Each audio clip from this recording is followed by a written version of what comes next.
Hello students. Today we are going to study index numbers.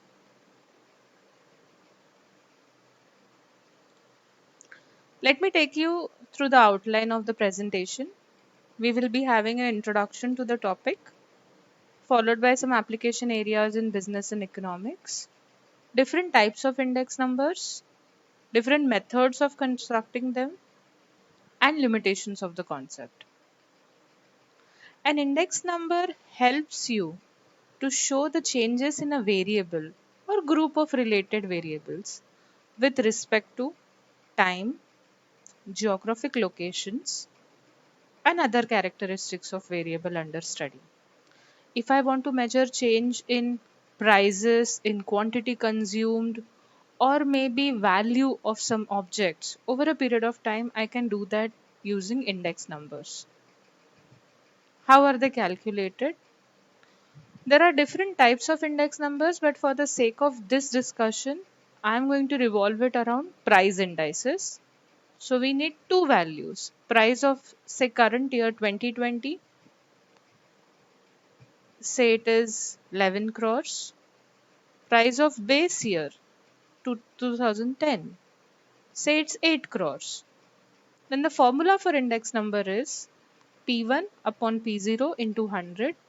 Please remember, whenever I'm referring to a base year, I will always use the subscript 0. So P0 stands that it refers to base year values.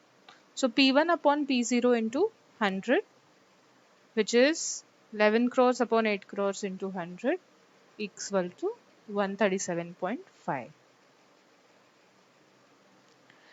So what does index number help us understand? There has been a 37.5% increase in prices compared to base year. Let's look at another set of data. It is one of a key economic indicator. If you look at the values listed in black, can you understand how big are the values? And for a for one glance at numbers, it is very difficult to comprehend them. But if you look at the values of indices in blue, I can definitely understand compared to base year. Immediately in the second year, there has been a change of 72%, followed by 300. So there has been an increase of 200%, 229%, so on and so forth. So if I look at indices, it's a lot easier for me to make a analytical statement vis-a-vis the raw data. Characteristics features of indices. It basically helps measure level of different economic activities. As already demonstrated, it helps crunch and make sense of dataset with larger values. Index numbers help measure percentage change. For some reason, percent sign is not used in indices. Helps compare the changes in two or more variables. Application areas. Indices are used in agriculture, rainfall, prices of different commodities. One of the popular uh, indice index mentioned in the economic survey is index of industrial production. Types of index numbers.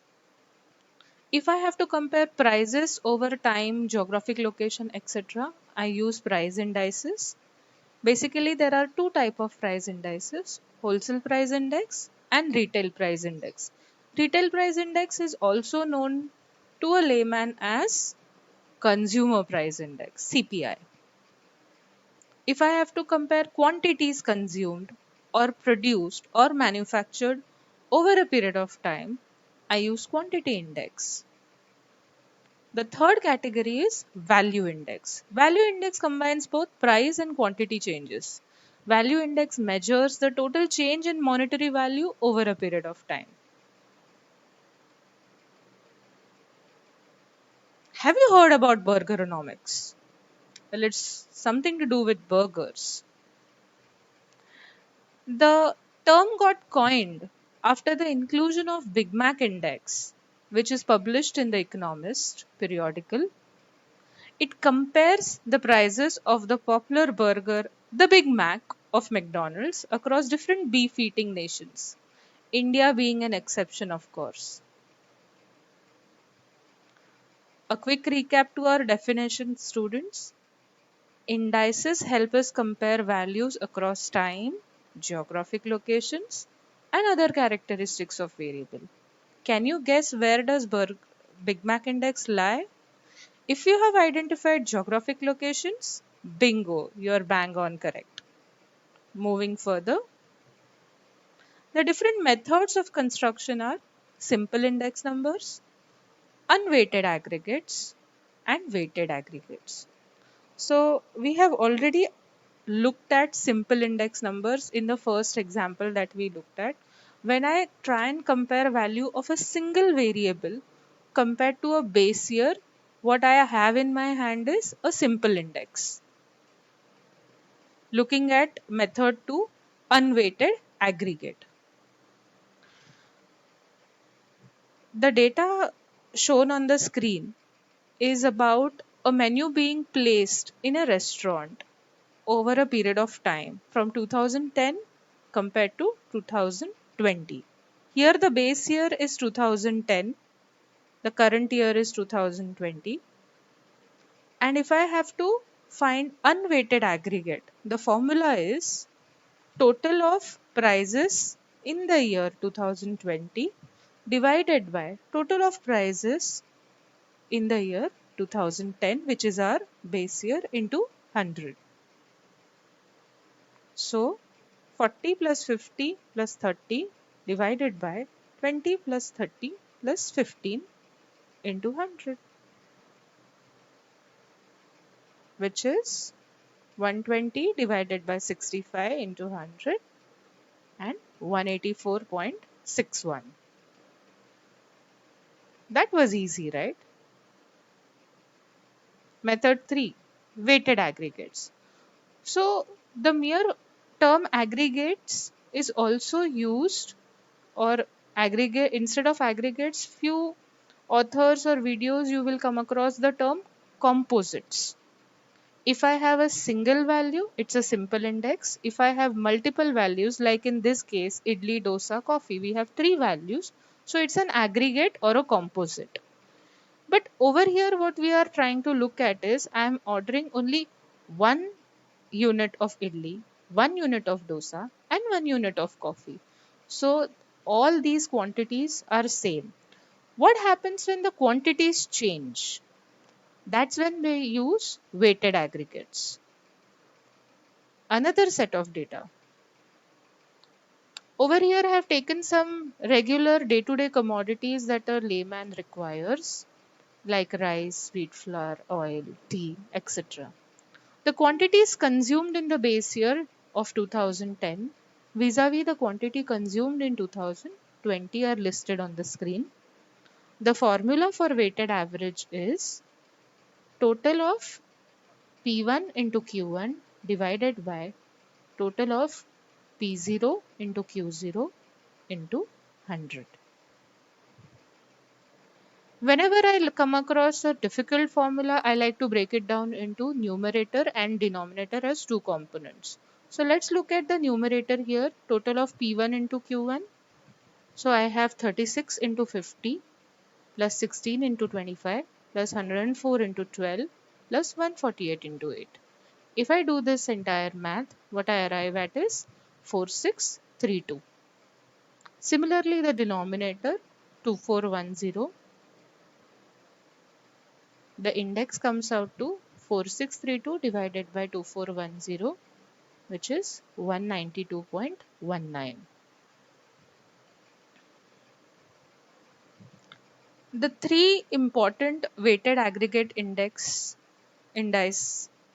formulas are last pair price index, past price index, and Fisher's price index. The calculations for these three formulas are beyond the scope of this presentation. Some self read. Let's look at homeland. not the Amazon Prime one. I'm talking about India. Why should burgers have all the fun?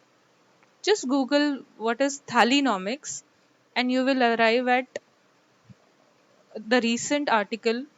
uh, the economic survey published in February has included a chapter on thali, which is a average meal of a common man in India, and prices related to thali across the country.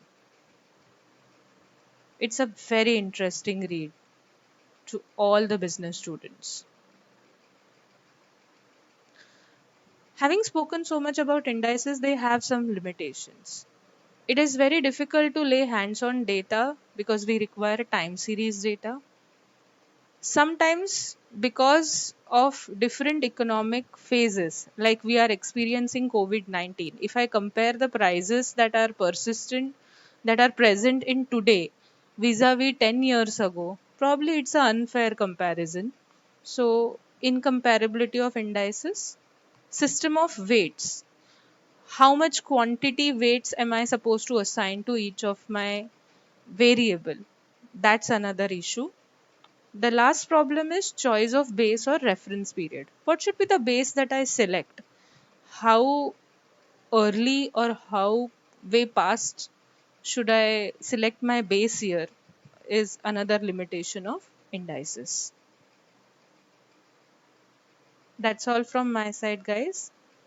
The rest of the topics of index numbers would be covered in the online sessions. Thank you so much.